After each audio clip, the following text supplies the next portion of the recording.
Welcome to NHK's Radio English Conversation Program. I'm Marcia Krakauer. Hi, everybody. I'm Jeff Clark. We're here to enjoy learning English together.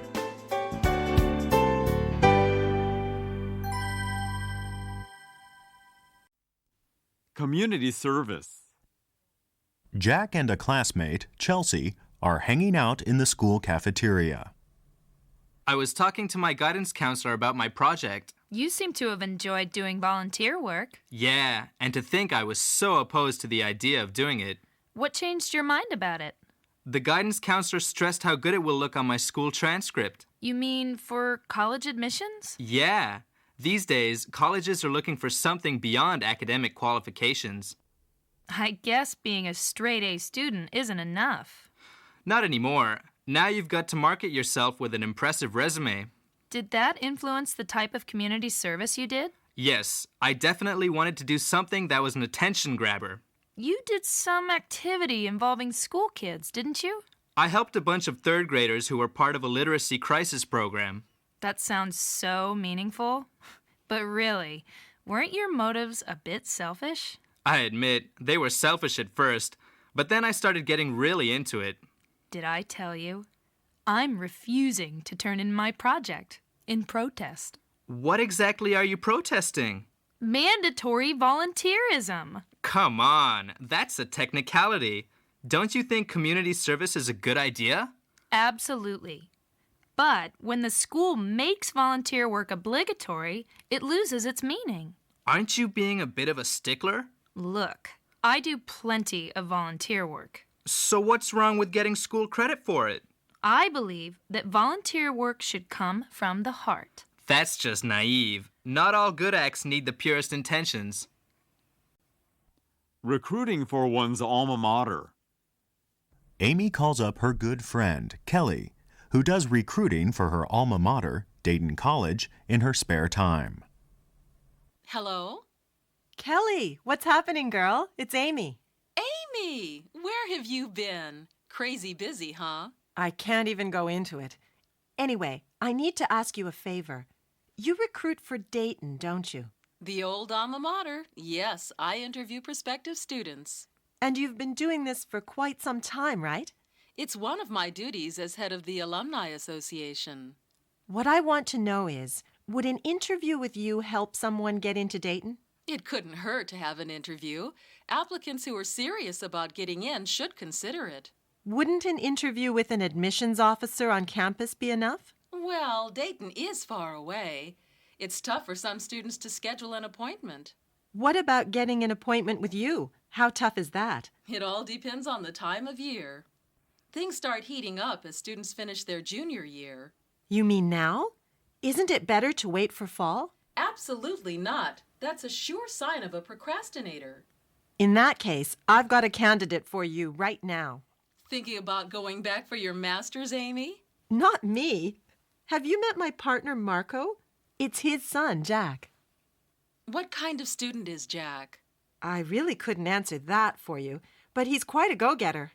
That's good, especially if it comes across in the interview. I'd be happy to talk to him. Thanks, Kelly. I really appreciate your taking the time to see him. Well, I hate to say it, but connections matter more than they should. So how should he contact you? If he's really interested in Dayton, tell him to call, and we'll set something up. Touring colleges. Marco and Jack have just finished loading up the car for their weekend college tour. Buckle up, Jack. Our road trip is about to begin. Are you sure we're not overdoing it? I mean, 3 colleges in 2 days. You saw the map? They're all in Pennsylvania. Pennsylvania's a big state. We've got to start somewhere. How many colleges are you applying to? Well, I've narrowed my list down to 10. I keep telling you, you should only apply to 8 colleges, tops. I can't seem to cross any off. They all look so good on paper. Jack, college is more than just an academic experience. I'm aware of that, Dad. A campus visit is crucial to picking the right school. Dad, what if the right school doesn't pick me? What do you mean? You even have a shot at the elite schools on your list. Oh, right. I probably won't even get into any of my safety schools. Why are you so down on yourself? Guess I'm feeling a little overwhelmed. The whole process is overwhelming. But you know what? It's exciting, too. Marco and Jack are strolling through one of the college campuses, impressed by what they're seeing. The facilities here are awesome. Here, ask this guy how we find the library. Did I hear library? I just spent the last 48 hours in there cramming for finals. Mind if I ask how you like it here? I couldn't see myself anywhere else. And see that Gothic building over there? Library? See? You fit in already. A stuffy establishment. Lise grabs Joel by the arm as he comes out to greet her at the agency's reception area. Are we going somewhere? Yes, I'm leaving these two directors' reels here with the receptionist. Wait a minute. I thought you were giving me a private screening. Later. Right now, we're meeting Amy for lunch at our clubhouse. Your clubhouse? Shouldn't I know some secret password? Not if you're with me. We're going to our university club on 55th Street. I didn't realize you and Amy went to school together. You didn't? Anyway, they have this killer Caesar salad. I'm not sure I'm up for some stuffy, straight-laced establishment. What makes you think it'll be like that?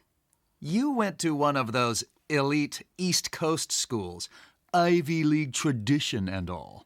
You're a college grad, too. Why be so intimidated? The film school I attended in L.A. was much more laid back. Filmmaking is a cutthroat industry. Don't tell me you weren't competitive.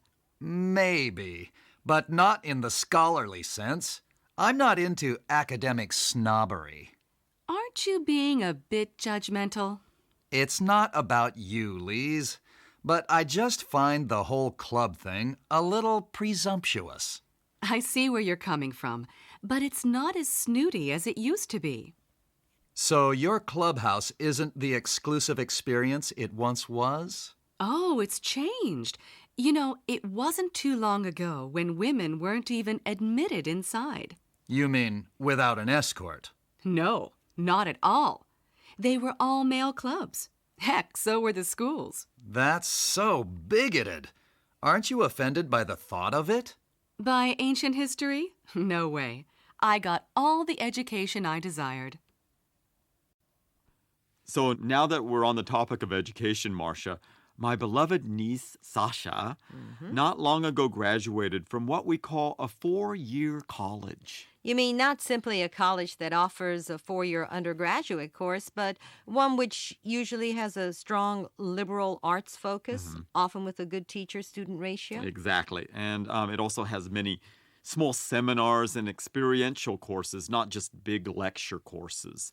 And the idea is that at the end of 4 years, the student has the intellectual and cultural background, the breadth, to go into any area that he or she might choose. So, what does Sasha think of her 4 years at the college? Well, she seems to evaluate them very highly. The critical thinking skills and the ways she's learned to express what she thinks. They are probably going to be very helpful to her, whatever her future profession or professions may be. But what's interesting here is that Sasha had very high SAT scores in high school. SAT meaning scores on the scholastic aptitude test that everyone takes to enter American colleges. Yes, and with her scores, she could have gotten into an Ivy League or other big-name college. But she opted to be closer to her home in Seattle and chose a possibly more culturally enriching program. That's interesting, Jeff, because, as you know, many students in Japan aim to get into the more prestigious schools simply because of the name, rather than the type of experience you just described. Well, in that respect, Marcia, America is probably moving in the direction of Japan, not vice versa. Parents in the United States seem more obsessed with getting their child into a top-level elite school, which to my mind is a shame because, you know, America has a great deal of academic diversity. You may get something wonderful from a small college that you couldn't get from, say, Harvard or UCLA. Well, probably like all good parents, they just want to give their children the very best. Yes, and that motivation is good, but instead of jumping on words like better or best, parents need to think more deeply about what their child really needs to accomplish in college and at what pace they should go. You are right. On that note, let's move on to our environment.